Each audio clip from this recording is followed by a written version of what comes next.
কখনো কি ভেবেছ একজন মানুষ সব হারিয়ে ফেলার পরও কিভাবে আল্লাহকে হারায় না? স্ত্রী চলে গেছে, সমাজ মুখ ফিরিয়ে নিয়েছে, পেটে খাবার নেই, তবু সে বলে আলহামদুলিল্লাহ। এই গল্প বিলালের, এক দরিদ্র তাঁতি কিন্তু ঈমানে অটল এক মুমিন। একটি নিরিবিলি গ্রাম, ভোরের আজান ভেসে আসে বাতাসে, এক কোণে কাঠের তাঁত, সুতো আর পরিশ্রমে গড়া এক জীবনের গল্প। বিলাল ছিলেন একজন সাধারণ তাঁতি। দিনভর তাতে বসে কাপড় বুনতেন, রাতে সিজদায় পড়ে যেতেন ক্লান্ত শরীর নিয়ে। দুনিয়ার হিসেবে তিনি ছিলেন নিঃস্ব, কিন্তু আল্লাহর খাতায় তিনি ছিলেন ধনী, ধৈর্যে ধনী, কৃতজ্ঞতায় ধনী, তাওয়াক্কুলে ধনী।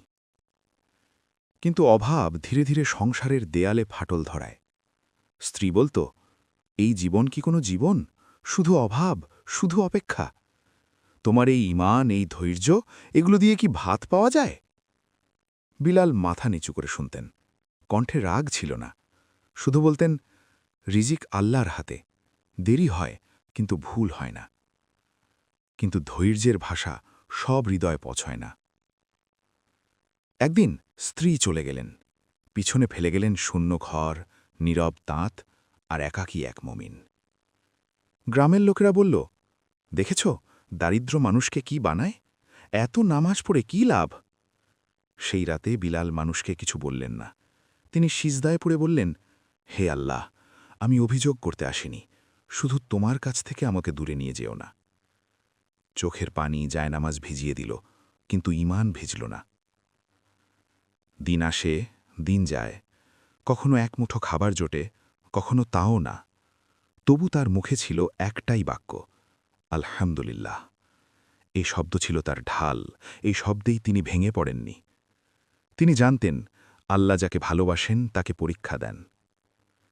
একদিন এক দূর দেশের বণিক বিলালের বোনা কাপড় দেখে থমকে দাঁড়াল। বলল, এই কাপড়ে শুধু কারিগরি নেই, এখানে আছে সততা।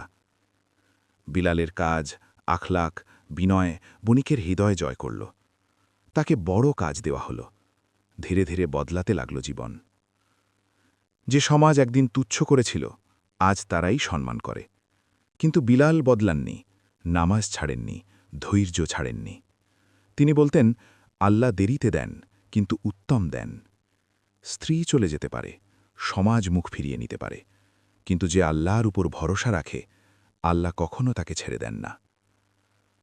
বিলাল আমাদের শেখায়, দারিদ্র লজ্জা নয়, ঈমান হারানোই আসল পরাজয়। ধৈর্য ধরো, আল্লাহ দেখছেন।